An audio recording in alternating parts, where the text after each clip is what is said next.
Today on UT Today, a lack of dining options on UT's campus is leaving some students hungry for more. Why strict meal plans and a lack of healthy food on campus is making it harder for students and faculty alike to get the nutritious food they need. Plus, sniffling, sneezing, coughing, it's allergy season. What you need to know to relieve your symptoms. And continuing our series on nutrition for athletes, the steps they're using to lose weight.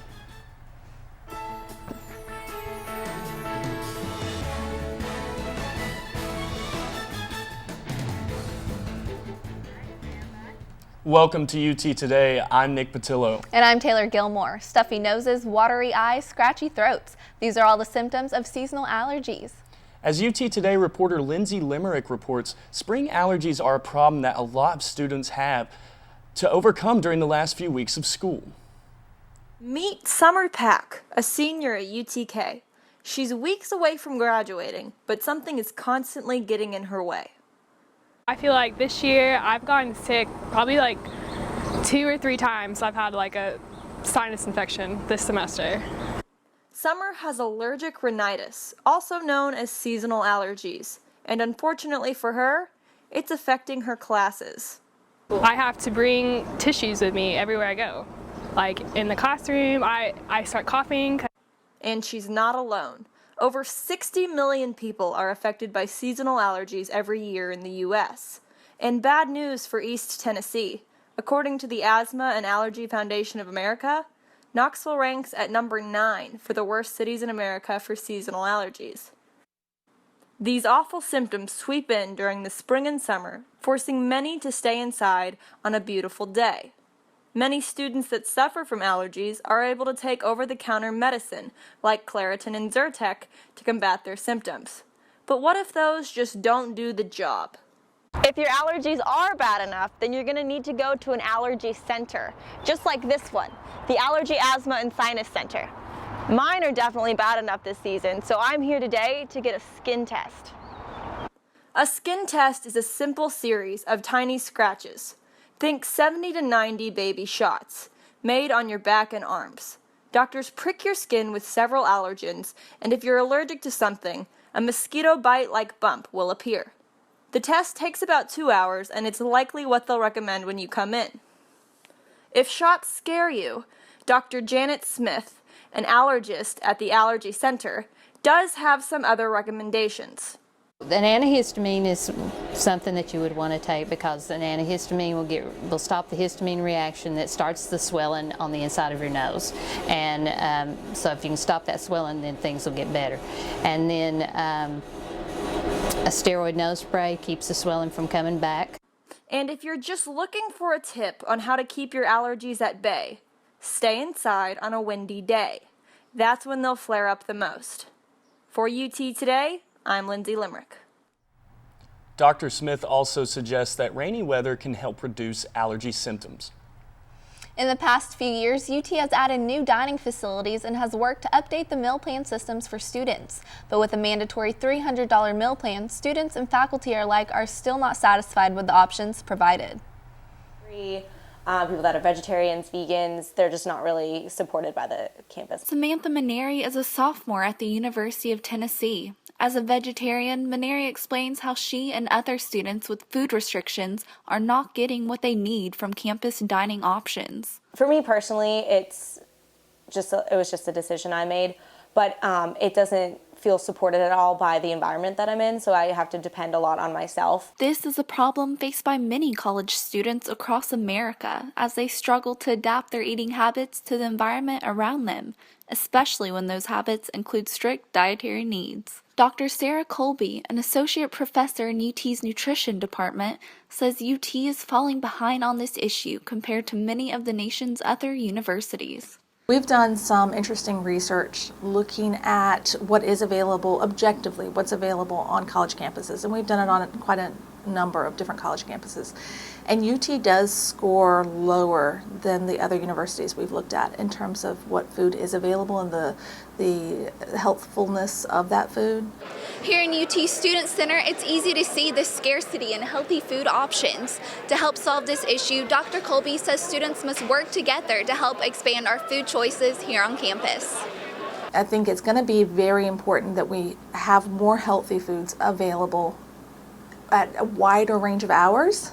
And I think often when those are a collaboration between the students and researchers and faculty and staff, that's where you see the most impact. Maneri and other students are making their voices heard through an online petition that asks Airmark, UT's food service provider, to limit the restrictions and allow for dining expansion on campus. It's mostly just asking for more options, more like viable options for students. And until the university puts these measures in place, students will continue their fight for sustainable food choices. You're requiring everyone to have, $300 put on a meal plan that they have to use. I mean, you can't feed that many people with what we have. Students with the new Flex plan can get their unused dining dollars refunded at the end of the school year. However, students with other dining plans are still being forced to spend that on campus or lose that money altogether. Binge drinking and drug use are common problems that universities across the country try to control. But as UT Today's Jack Keenan reports, another vice has skyrocketed in popularity among college students. Right here is University of Florida. With days filled with classes, studying, and of course homework, many students don't have the time or energy to have a job. To try and keep up with financial needs, more and more students have turned to sports gambling. Among them is University of Tennessee junior Chase Bearden, a business major who finds sports gambling a worthy risk to strike big. Making a lot of money, honestly. That's the funnest part. I mean, if you make $100, dude, awesome. I just made $98. Put $2 in. I mean, that's awesome. Who doesn't want to make money? And Chase isn't alone. According to the National Council on Problem Gambling, about 67% of all college students have bet on sports. Now, there are a number of ways students can get into sports gambling. They can bet on a single player or team, or they can join gambling sites like FanDuel or DraftKings.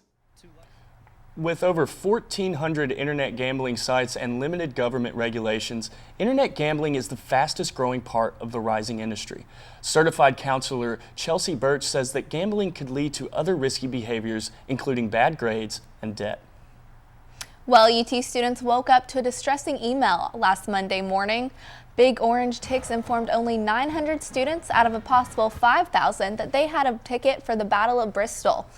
But for the other 4,100 students, this did not add up. Rising senior UT Jeff Germino says he has been excited about this game since he heard it was happening. But his excitement was short-lived after opening that email. We were fully expecting, UT to, allot enough tickets for us to get there. We were expecting, this to basically be treated like a home game. It was a little disappointing when I didn't get my ticket this morning, and actually everybody, in my house didn't get a ticket. So all of my roommates didn't get a ticket. After an apparent glitch in the lottery system was discovered, the other 4,100 students were able to reclaim their ticket in the second claim period on Wednesday. Over 1,000 people braced the cool weather on UT's campus to raise money at Relay for Life this week. Participants enjoyed music, food, and walked laps. Sororities, fraternities, and other groups camped out to sell baked goods and play games. Many saw the event as a great way to raise awareness about cancer prevention and remember loved ones. Not only if you have been touched by cancer, if you haven't, statistically you probably will. And so it's good to support research, and it's also a good way to build community within Greek life for other organizations that also participated in the event. The event raised $32,000 for cancer research, but not without losing a few tenths to the wind. Still to come on UT Today, Alzheimer's Tennessee held their annual Alzheimer's Walk right on UT's campus last weekend. How the event helps those dealing with loss and is furthering research to help overcome the disease in the future. Plus, all that makes spring so beautiful in Knoxville, why this year's Rhythm and Blooms Festival was so successful. The fascinating thing about the brain is that it's largely unknown. You really have to go to the lab to gain practical experience and to discover the unknown yourself. Being the first person in the world to know something about the brain, that's when it gets really exciting. All right, but we're only buying what you can wear out.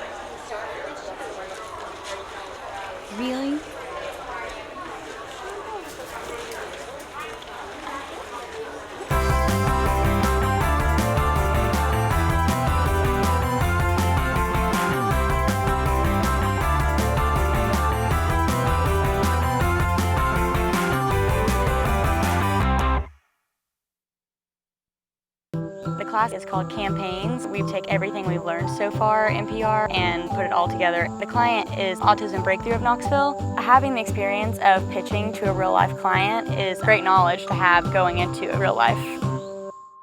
Welcome back. A professor and nationally known researcher at UT's Institute of Agriculture says his #1 hobby is also a great help in his work. Dr. Neil Stewart is brilliant in the lab, but he's also a pretty good country songwriter too. He shows us how this blend of guitar, lyrics, teaching, and science comes together for creative outcomes. You want six-pack abs? You gotta be a gym rat. The lyrics are often funny and heartfelt. Dr. Neil Stewart is a professor of plant sciences at UT's Institute of Agriculture, but he also has another passion, the guitar, country music, and songwriting. Strumming and singing meets science, music to pump the mind. All butterflies and ukuleles. Yeah, I think music makes me a better teacher and a better researcher, a better scientist. Because there's a part of your brain and a part of your, part of yourself that you engage in the arts that unless you really practice and engage it, I think it could be dormant. Dr. Stewart holds a prestigious Chair of Excellence in Plant Molecular Genetics. His work includes the study of plant cell walls and increasing the yields of switchgrass as it's converted to bioenergy. I like my old truck. Old truck. Stewart says his love of music carries over to the lab. He also writes a lot of academic papers. In songwriting and grant writing, you have about 3 minutes to tell your story, and you need a memorable hook. The other one is don't bore us, get to the chorus. And so for grants, I mean, it's the same thing. You have to get to the message, the core message. I mean, what can you do that an agency would want to fund? Just along for the ride to an ocean town. Music and science also require you to collaborate with partners. Stewart performs sometimes with 14-year-old Sydney Stinnett, a Knox County high school student with a powerful and beautiful voice. Sun comes up, sun goes down, around and around. Meantime, for Neil Stewart, the music plays on, and his research and teaching accompany that. He always has science in his head and a song in his heart.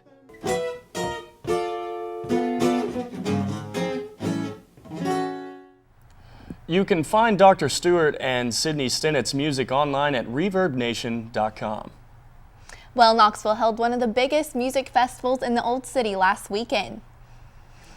The Rhythm and Blooms Festival kept its spring fever despite the cold temperatures, with dozens of big-name bands and local acts. To make it all happen, student volunteers from UT worked together with the college radio station WUTK.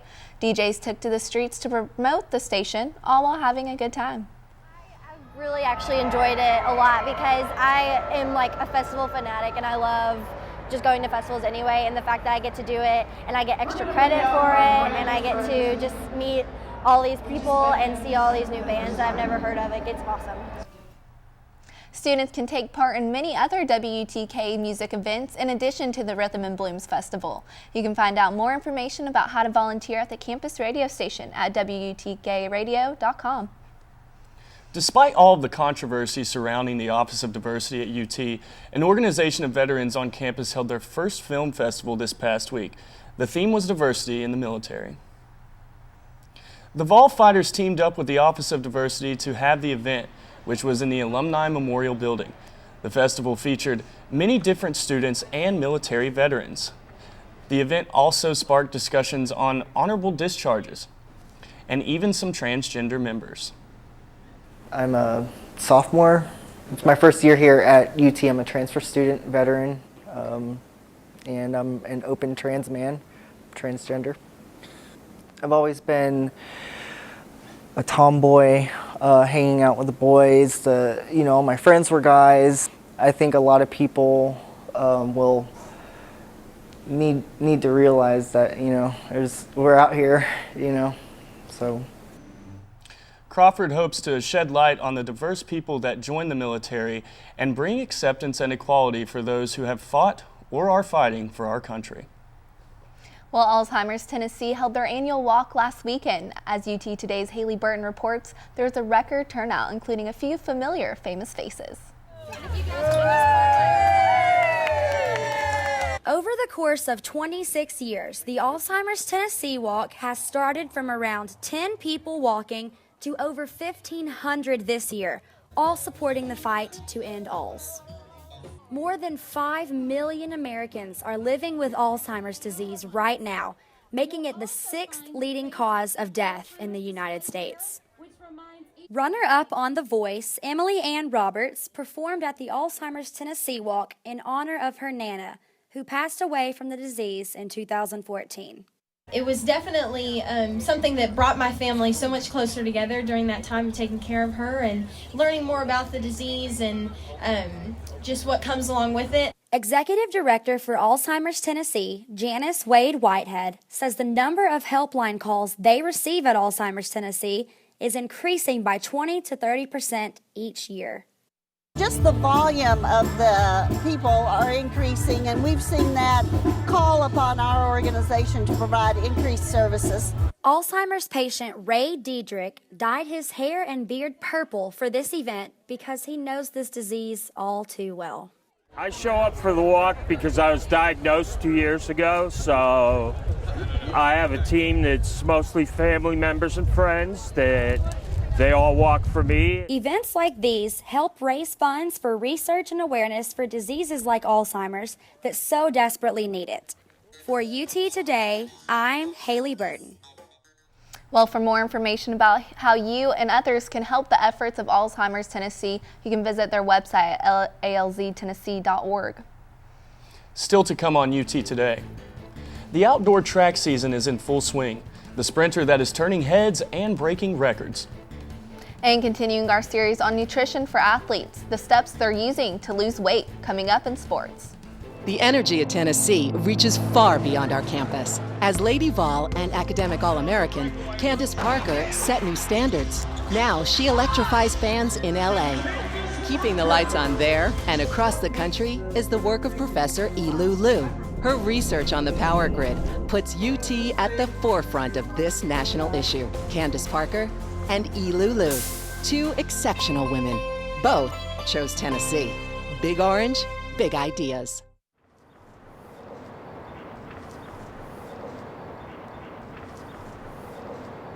Oh, shoot. It's Friday.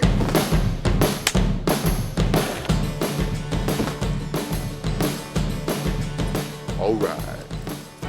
As noted on the syllabus, every Friday is Big Orange Friday. Today is Friday! Yeah, go Balls. Excuse me, sir. Can you tell me what day it is? It's Friday!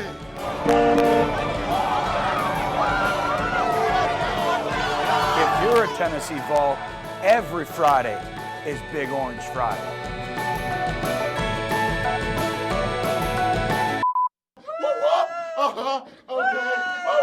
All right. UT Today's Channing Murphy has our sports highlights for this week. Channing. Thanks, Taylor. The Tennessee softball team was 0-7 against ranked opponents entering last weekend's 3-game series against then 10th-ranked Texas A&M. But the Vols' bats couldn't be stopped as they went on to sweep the Aggies. Tennessee outscored A&M 30-15 and even recorded 2 shutouts in 2-run rule victories. Tennessee's proving they can now win and win big in the SEC. I know we've been struggling with the top 10 teams, and I think this kind of shows us that like we are good. We can do this. I feel like if any doubts before, hopefully they're gone now. It was awesome to see us play like this because like it's deep in there somewhere, and I think we just gotta bring it, and when we bring it, we bring it. Speaking of bringing it, that's what Rainey Gaffin did in the Vols' 4 games last week. Gaffin was named SEC Player of the Week, Louisville Slugger, and National Fast Pitch Coaches Association Player of the Week after recording a team-high ARBI and her 3rd career Grand Slam. She also secured 2 wins on the mound to improve to 8-3 on the season. Now the baseball Vols got the sweep too, but they were on the losing end of this one. Vols dropped 3 straight to then 7th-ranked South Carolina last weekend. Biggest issue was runners left on base. Vols left 16 stranded on Friday night alone.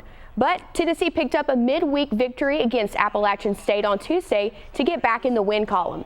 They'll face MTSU and Vanderbilt this week. Even for top athletes, weight loss isn't easy because it's not all about working out. Eating healthy is just a major part of that. As UT Today's Claudia Coco reports, a nutritionist is there to make sure the athletes are dropping pounds safely so they can stay in peak condition. There are a lot of things athletes do to get prepared to play. Sometimes losing weight and maintaining a healthy diet so that they feel faster and stronger is just as important as lifting weights. Allison Marr, head nutritionist at Tennessee, helps these athletes get to where they want to be. I always tell athletes, like, you know best. You know where you compete the best. You know where you feel the best.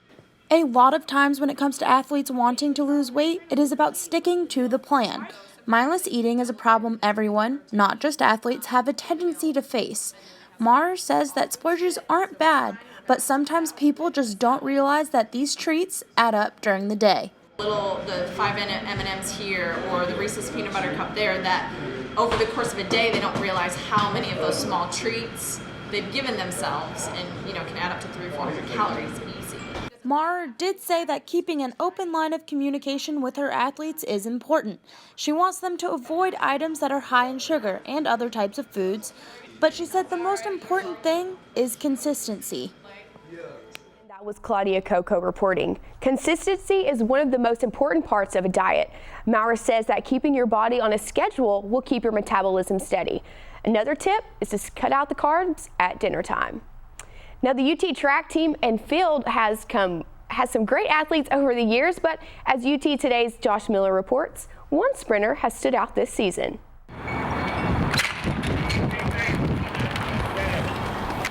During her time at UT, Felicia Brown has continuously strived to be the best.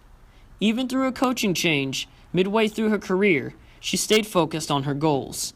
This indoor season as a senior, Felicia Brown won the 200-meter dash title at the SEC Championships and at the NCAA Championships. The Atlanta native not only chose to come to UT because it's close to home, but also because of the people.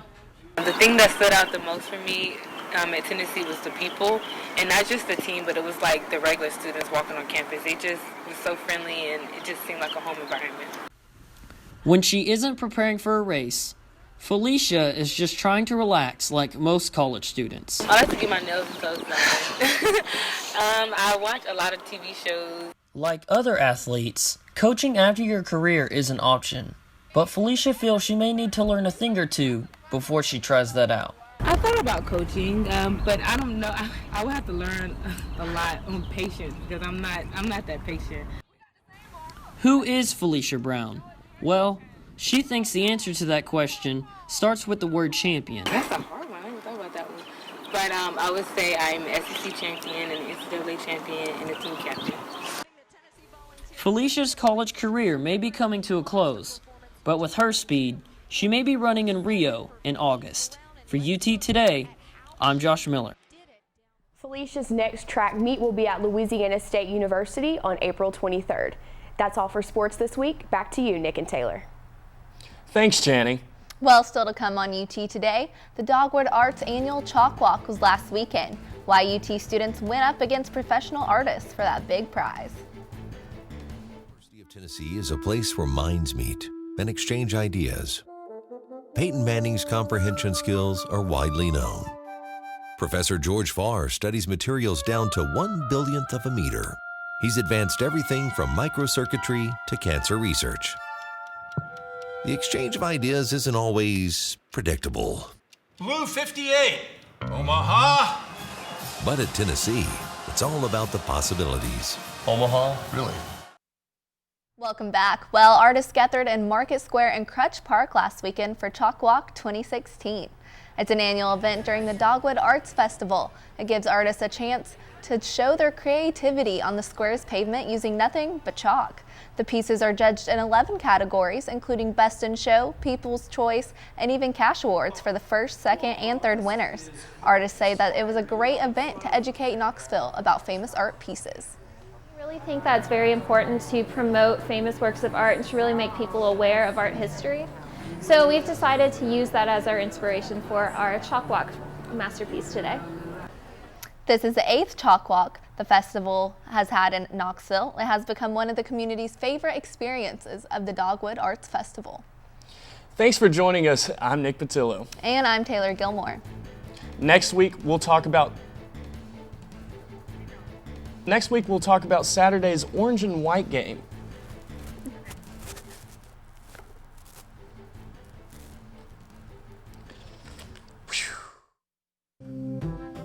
The fascinating thing about the brain is that it's largely unknown.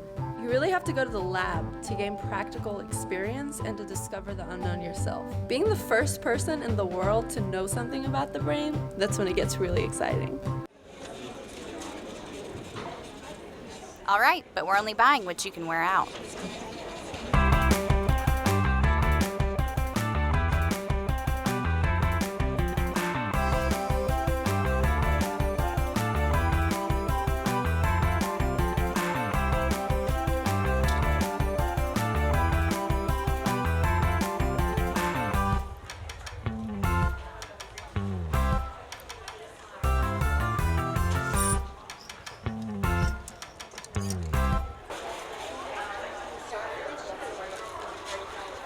Really?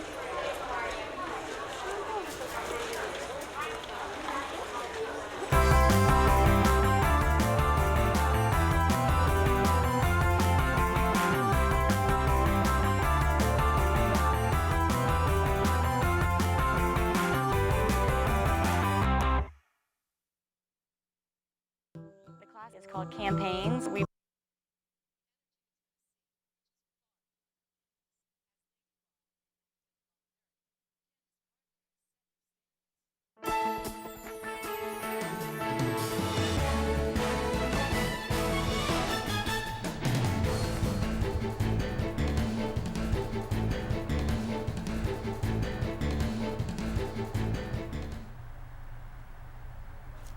I don't know.